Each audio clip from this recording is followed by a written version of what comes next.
So they are very important. One is whether or not General Sani Abacha, whom you are very close with, is culpable. Hold on, it's your program. You have the initiative. When you ask your question, allow me land. I've allowed you. No, but I said I'm not satisfied with okay. 2 areas. Ask about it. Ask it. The issue, the one is, I talked about the monies that were linked to General Sani Abacha. Hold on. And you said, hold on. The government of Abdulsalam Abubakar was the one we handed over to.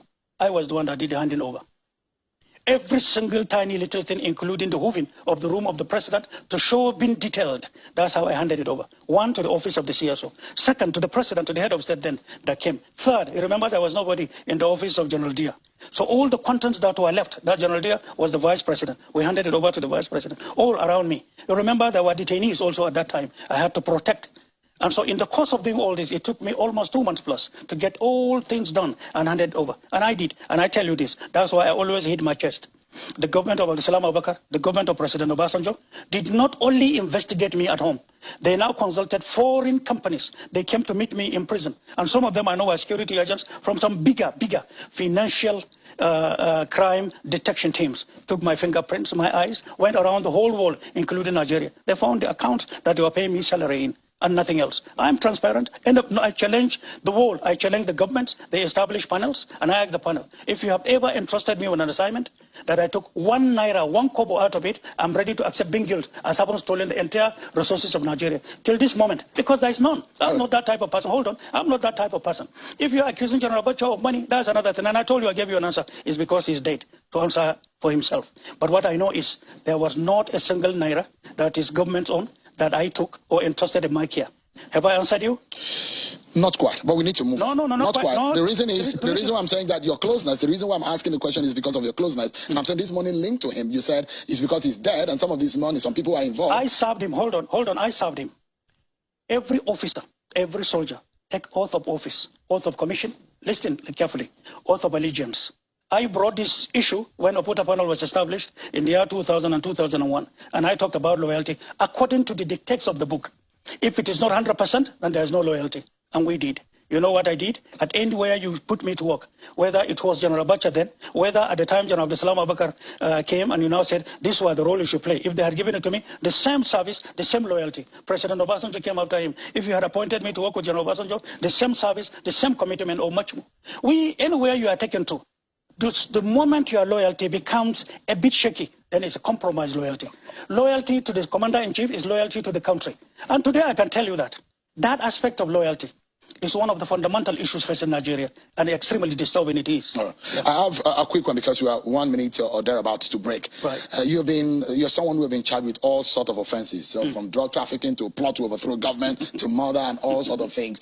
And you're enmeshed in all of these allegations and charges. Would you say that loyalty? Yes. Were those are the things that have made you put you in that difficult situation? I told you about writing teams in sustaining propaganda for 15 years on me alone. And because they wanted to do away with General Abacha. General Abacha was not to survive 3 months, and God kept him. And we took oath of office and held on to that place. So to those who wanted General Abacha removed from within Nigeria and outside Nigeria, discovered that it was impossible.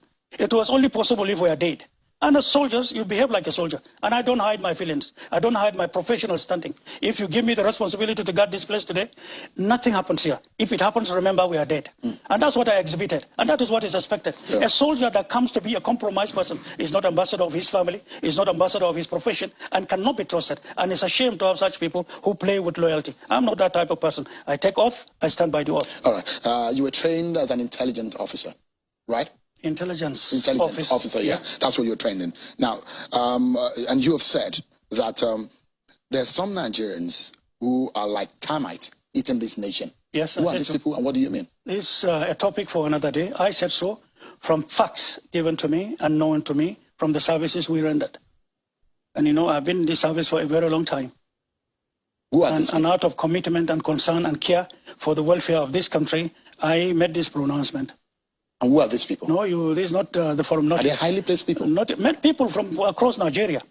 When you are talking about the life of a country, a tiny little carpenter, maybe. A tiny little technician, a point A, might be. Rich man B, might be. So this is another thing entirely. What is their plan? What is their plan of eating up this country? Like this is, you know, if you as a Nigerian sit and look at Nigeria and look at the number of years from independence to date and look at the records of Nigeria and take a glance at developments in Nigeria, you know something is wrong, correct? Correct? Yeah. Something is very wrong. Those things that are wrong are what I'm pointing at. And God willing, some of us are in this business to be able to look at it and correct it legally, morally, and then democratically. So some people are benefiting from corrupting this nation. I think you know much more better than me. You have run numerous programs that has to do with these courses and these subjects. So what would you do about corruption? And numerous approaches concurrently that will go. And the structure in itself, to some of us, we found it faulty. We found it to be ineffective and then too small to contain the wide front of the corrupt persons in Nigeria. You do it legally, systematically, to be accepted by international law, and you condone it with ease. Are these former military people?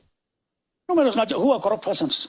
I'm asking those highly placed people you refer to that are eating this nation like termites. If you take the census of this country in knowing the correct persons, the record speaks for itself. So we are looking at a time when we come with civility and legally, morally and democratically, to have this wider front of containing it. Identification of corrupt persons, persons doing damage to the system, will face the law. For and on behalf of the country, for sanity to come in. Remember, no environment that wishes to prosper, especially wanting democracy to get entrenched, that should allow an environment where institutions are completely dead and you think you can invest there from. So today, you have institutions that have failed. So whatever you do will have no meaning. And that's why, unless institutions are now revived, corrected, molded, rehabilitated, at the end of the day, you may waste your time doing nothing, because nothing will be seen as an achievement. Anyone who